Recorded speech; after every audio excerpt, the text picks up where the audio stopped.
நிலையான புகழுக்குரிய தூய்மை மிகு நற்கருணைக்கு எல்லா காலமும் ஆராதனையும் புகழும் ஆட்சியும் உண்டாக கடவது. நிலையான புகழுக்குரிய தூய்மை மிகு நற்கருணைக்கு எல்லா காலமும் ஆராதனையும் புகழும் ஆட்சியும் உண்டாக கடவது.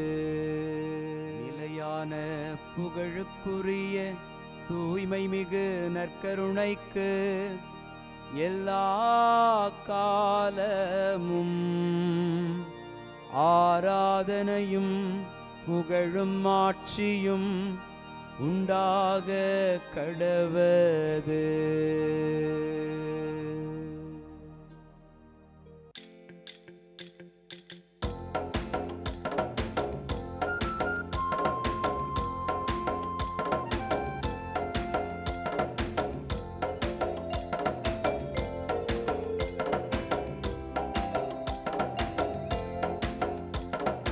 அரியணையில் வீற்றிருப்பவரே, உமக்கே ஆராதனை.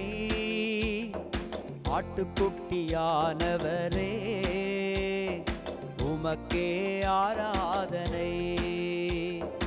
அரியணையில் வீற்றிருப்பவரே, உமக்கே ஆராதனை. ஆட்டுக்குட்டியானவரே, உமக்கே ஆராதனை. ஆண்டவருக்குள் பிரியமான சகோதர சகோதரிகளே, இன்று ஏப்ரல் மாதம் 4ஆம் தேதி வெள்ளிக்கிழமை. கடவுள் தன்னுடைய வழிகளை அவர் படைத்த ஒவ்வொரு ஜீவராசிக்கும் கொடுத்து நம்மை நிறைவூட்டுகிறார். இழிவான சாவுக்கு அவர்களை தீர்ப்பிடுவோம் என்கிற சாலமனின் ஞான நூலின் வார்த்தைகள் நமக்கு நேரிடாதபடி கடவுளுடைய கரத்தில் நம்மை ஒப்புக் கொடுப்போம். அவரே நம்மை மாட்சிமிகு உயர்ந்த அடையாளமாக உயர்த்தி ஆசீர்வதிக்கிறார்.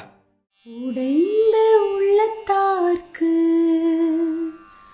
அருகில் ஆண்டவர் இருக்கின்றார். உடைந்த உள்ளத்தார்க்கு அருகில் ஆண்டவர் இருக்கின்றார். இன்று திருப்பாடல் 34 நமக்கு அருளப்பட்டிருக்கிறது.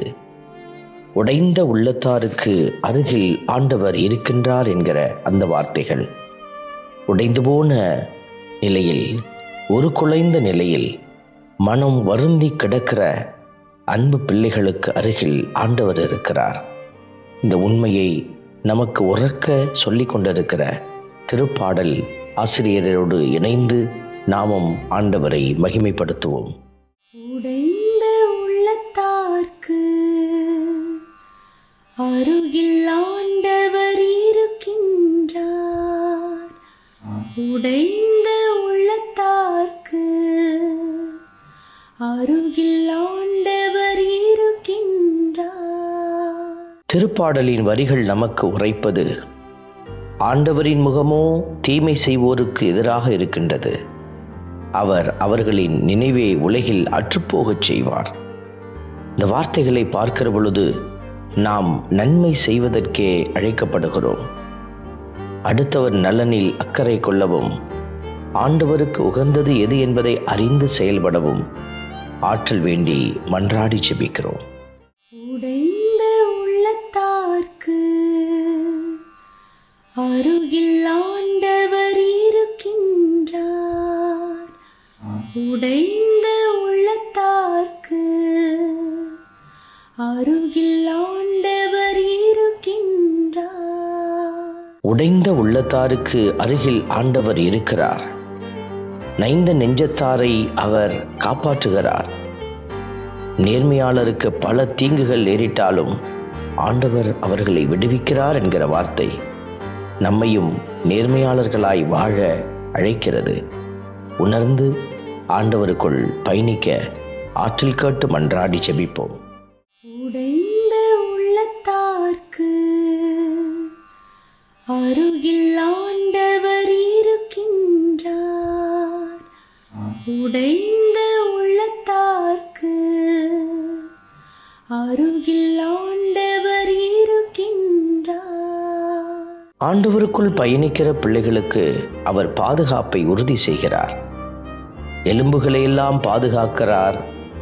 அவற்றில் ஒன்றும் முறிவுபடாது என்று எழுதப்பட்டிருக்கிறது. ஊழியரின் உயிரை மீட்கின்றார் என்றும் அவரிடம் அடைக்கலம் புகும் எவரும் தண்டனை அடையார் என்றும் எழுதப்பட்டிருக்கிறது. இதெல்லாம் உடல் சார்ந்த அடையாளத்தை விட ஆத்மா சார்ந்த அடையாளமாக அழுத்தமாக பார்க்கப்படுகிறது. இறைவன் கொடுக்கிற இன்பமான அந்த ஆசீர்வாதத்திற்காக நாமும் இணைந்து மன்றாடுவோம். உடைந்த உள்ளத்தார்க்கு அருகில் ஆண்டவர் இருக்கின்றார். உடைந்த உள்ளத்தார்க்கு அருகில் ஆண்டவர் இருக்கின்றார்.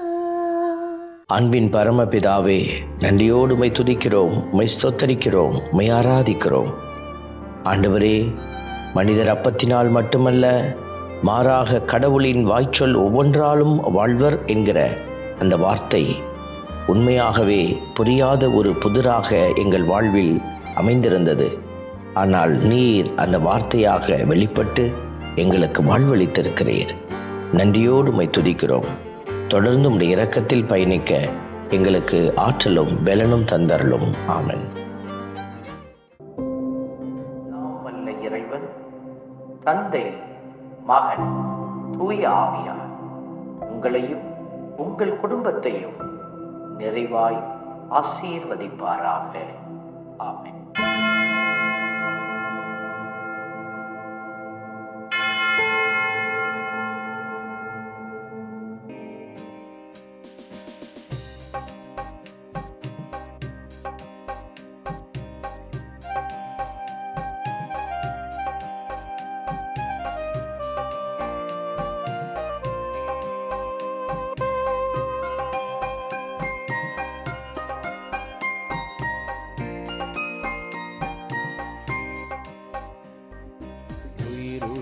தெய்வமே ஆராதனை, உன்னத தெய்வமே ஆராதனை, உயிருள்ள தெய்வமே ஆராதனை, உன்னத தெய்வமே ஆராதனை, காண்பவரே காப்பவரே ஆராதனை, காண்பவரே காப்பவரே ஆராதனை, என்னை படைத்தவரே மீட்டவரே ஆராதனை, என்னை படைத்தவரே மீட்டவரே ஆராதனை, உம்மை அன்பு செய்கின்றேன், உம்மை நம்பி வாழ்கின்றேன், ஆராதனை ஆராதனை என்றும் உமக்கே. உம்மை அன்பு செய்கின்றேன், உம்மை நம்பி வாழ்கின்றேன், ஆராதனை ஆராதனை என்றும் உமக்கே. உயிருள்ள தெய்வமே ஆராதனை, உன்னத தெய்வமே ஆராதனை.